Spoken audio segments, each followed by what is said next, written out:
ver el tema de los productos especializados del nitrógeno. En clase tuvimos la oportunidad de ver que las proteínas formadas por el grupo amino y el esqueleto carbonado iban a dividirse. El esqueleto carbonado iba a entrar a ciclo de Krebs y entonces iba a poder generar energía o convertirse en glucosa o convertirse en cuerpos cetónicos. En cambio, el grupo amino lo que va a tener es que o se va a eliminar en forma de urea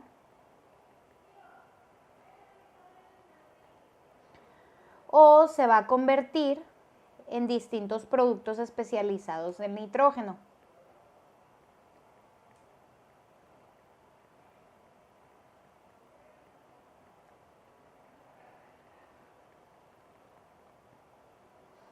Estos productos especializados a los que se van a convertir los aminoácidos pueden ser ciertos neurotransmisores,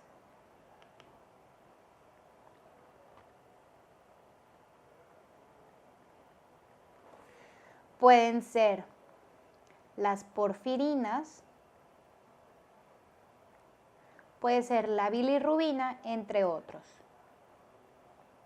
En este video vamos a ver cada uno de estos por orden. Entonces vamos a empezar con los neurotransmisores u otros productos especializados que provienen de los aminoácidos.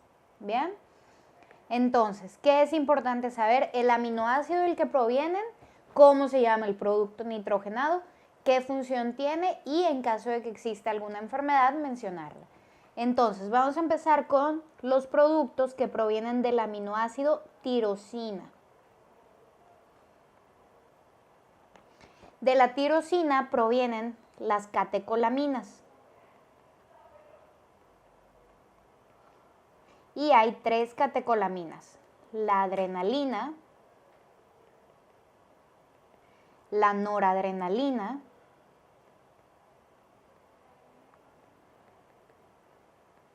y la dopamina. Entonces, los 3 neurotransmisores o las 3 catecolaminas que van a provenir de la tirosina son adrenalina, dopamina y noradrenalina. Vamos a ver para qué funciona cada uno de ellos. La adrenalina es una hormona, un neurotransmisor que forma parte del estrés. De hecho, forma parte de las actividades del sistema nervioso simpático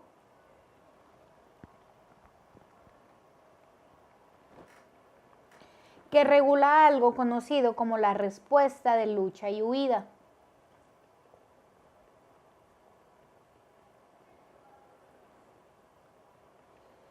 Es decir, se encarga de aumentar frecuencia respiratoria, frecuencia cardíaca, presión arterial, aumentar el flujo sanguíneo que llega a los músculos y disminuir el flujo sanguíneo que, por ejemplo, llega a las vísceras. La noradrenalina, por el otro lado, es el neurotransmisor del músculo. Es el que le da al músculo las señales de la contracción. La dopamina es un neurotransmisor que regula el movimiento, sobre todo el movimiento fino. Y además está encargado de estimular o está en los centros de recompensa. Por eso muchas drogas que actúan sobre los receptores de dopamina causan una sensación de placer o bienestar porque se están estimulando estos centros de recompensa a nivel del cerebro. Y aquí sí hay algo clave, que es la deficiencia de dopamina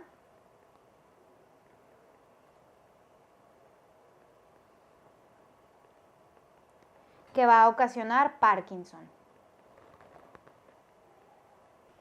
El siguiente aminoácido del que vamos a hablar es la histidina,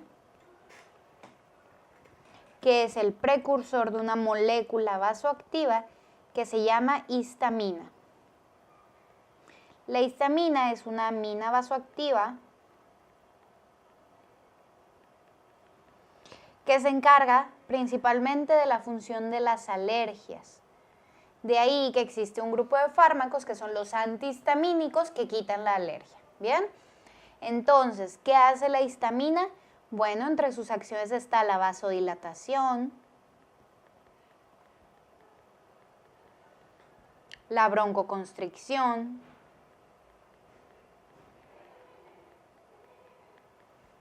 y una respuesta exagerada, es decir, un exceso de histamina, me puede llevar a una enfermedad o a una condición que es conocida como el shock anafiláctico.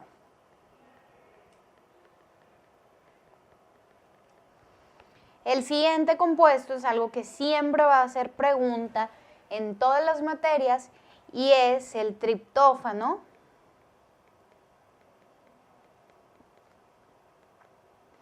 que es precursor de la serotonina. La serotonina es el neurotransmisor del placer, de la alegría, ausencia de dolor.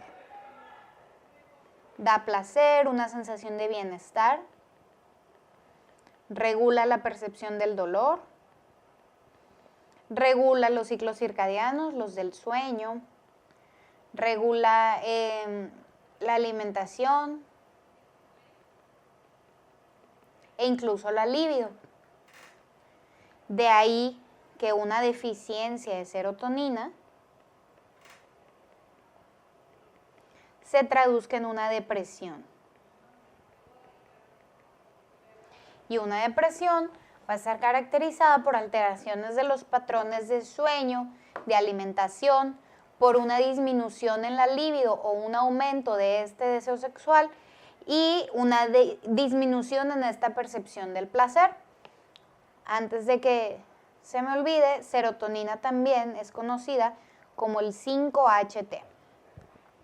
Seguimos con el siguiente aminoácido, que en este caso van a ser dos, son la glicina y arginina. Ambos son los aminoácidos precursores de la creatina. La creatina es una reserva de energía para el músculo. No confundir con la creatinina. Y dura los primeros segundos de la contracción muscular. Tenemos al último, una vez más, a la tirosina, que ayuda a formar un compuesto que no forma parte de las catecolaminas, pero que es la melanina. Y la melanina ya sabemos que es un pigmento cuya deficiencia me va a causar albinismo. Eso es todo con los productos especializados referentes a neurotransmisores.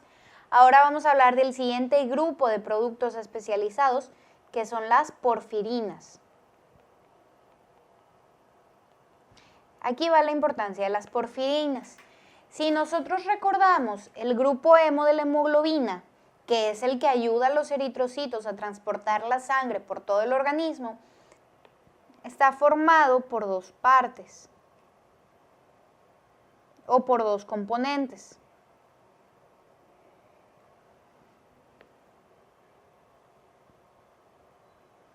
Un componente inorgánico en el centro, que es el hierro que va a unir al oxígeno, y un componente orgánico en la periferia, que es el anillo de protoporfirina 9.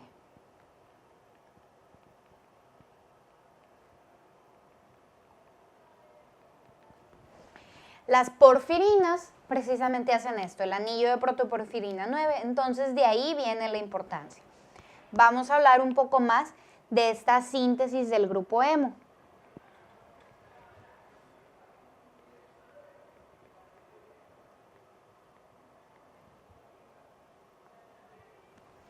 El grupo hemo se sintetiza en dos órganos, en hígado y en eritrocitos inmaduros.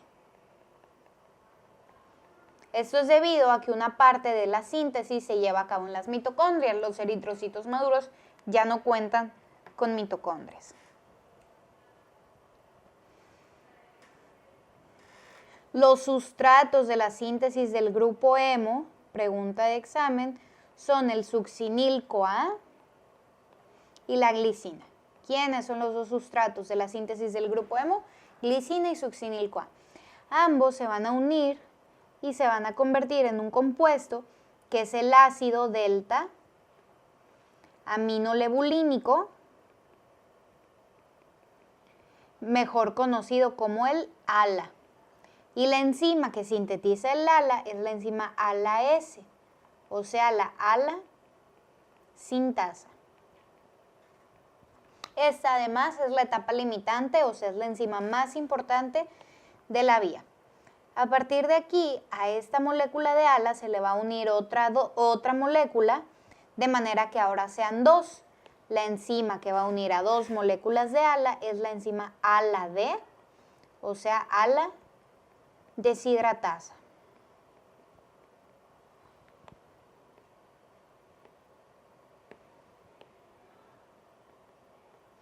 Y van a formar algo que se conoce como el porfobilinógeno.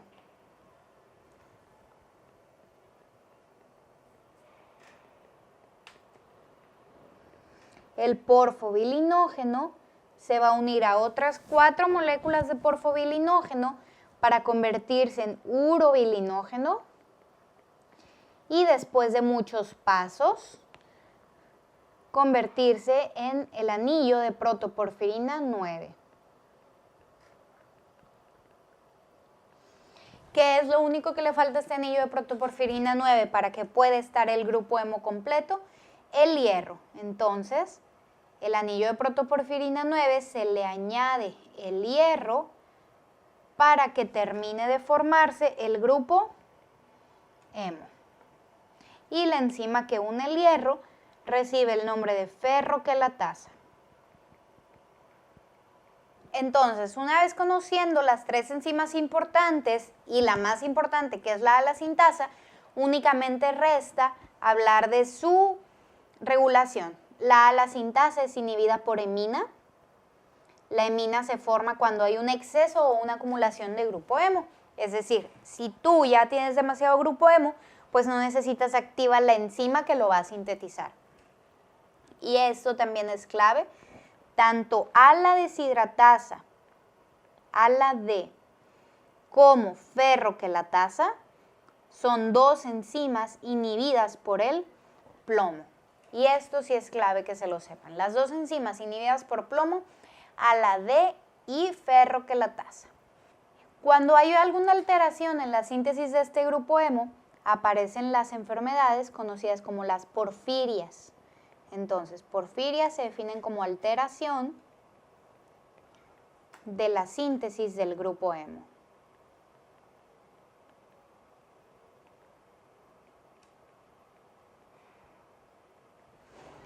Si recuerdan, el grupo hemo la síntesis se llevaba a cabo en 2 lugares, que era el hígado y los eritrocitos inmaduros. Por lo tanto, las porfirias se van a dividir en aquellas que tienen un origen en el hígado, como las porfirias hepáticas, y aquellas que tienen un origen en el eritrocito, que son las porfirias eritropoyéticas. Las porfirias hepáticas se van a subdividir en las agudas y en las crónicas. En cambio, las eritropoyéticas no van a tener esta clasificación. Las porfirias agudas, su clínica es pacientes con fotosensibilidad, pacientes que tienen alteraciones de tracto gastrointestinal, alteración gastrointestinal y también síntomas neuropsiquiátricos. Estos clínicamente, como son agudas, son pacientes de edad joven. En cambio, las crónicas aparecen alrededor de la 4ª década de vida, 4ª a 5ª década de vida, y son secundarias a algún daño hepático. Por lo tanto, antes de que aparezca la porfiria, va a aparecer la clínica de la enfermedad de base, que es el daño hepático.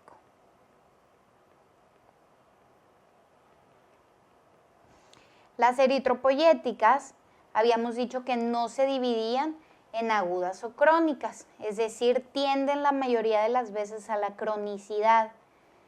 Entonces, tenemos que cursan con fotosensibilidad. Incluso estos pacientes, cuando son expuestos a la luz, desarrollan úlceras o exantemas, que son reacciones en la piel, como una urticaria. También están las alteraciones gastrointestinales y los síntomas neuropsiquiátricos.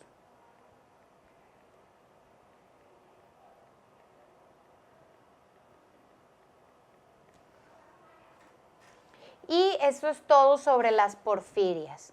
La verdad es que no vale la pena conocer las enzimas en este caso, sino que entender la clínica partiendo del hecho de que la síntesis del grupo hemo se realiza en hígado y en eritrocitos y su afección pues va a ser sobre tejido hematopoyético o tejido hepático.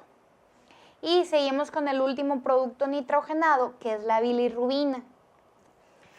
La bilirrubina es un pigmento que proviene de la degradación del grupo hemo. Y habíamos hablado de que el grupo hemo venía de los aminoácidos glicina y del succinil-CoA, que es un compuesto que viene de los productos nitrogenados. Entonces, proviene de la degradación del grupo hemo. ¿Qué es lo que sucede? Nosotros tenemos a los eritrocitos, que son las células de la sangre.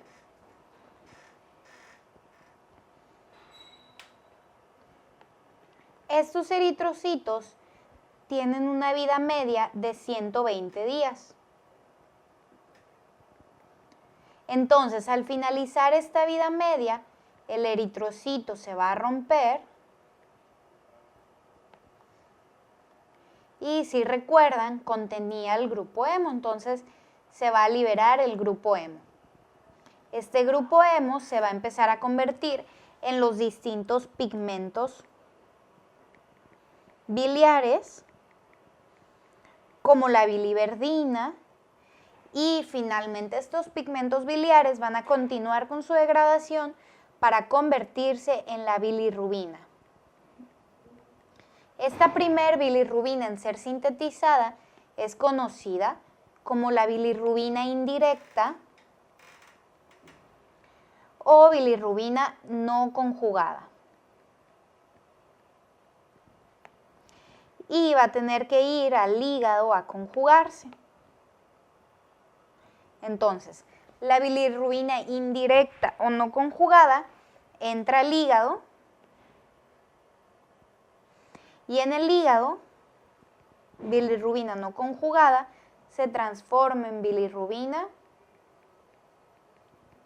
directa o conjugada. Esta bilirrubina directa o conjugada es enviada a la vesícula biliar, donde se va a almacenar y de hecho va a ayudar a pigmentar a la bilis. Y ustedes saben que la vesícula biliar va a drenar o va a desembocar en el intestino. Entonces, a partir de su aparición en el intestino, van a pasar tres cosas. Puede convertirse en urobilinógeno, puede convertirse en estercobilia o puede convertirse en urobilia. Cuando se convierte en urobilia, se va a eliminar por orina y ahí es donde le va a dar su color característico.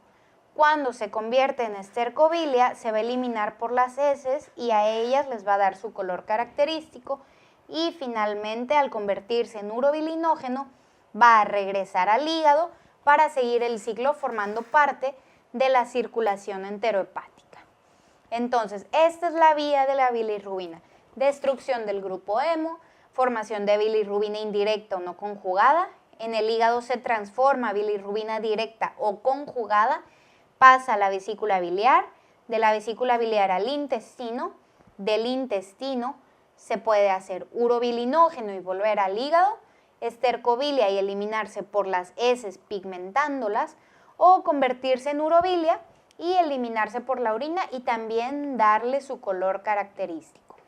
Vamos a hablar de algunas enzimas importantes en esta reacción. Tenemos a la enzima hemooxidasa, que es la que convierte el grupo hemo en los pigmentos. Tenemos a la enzima bilirrubina UGT, glucoroniltransferasa,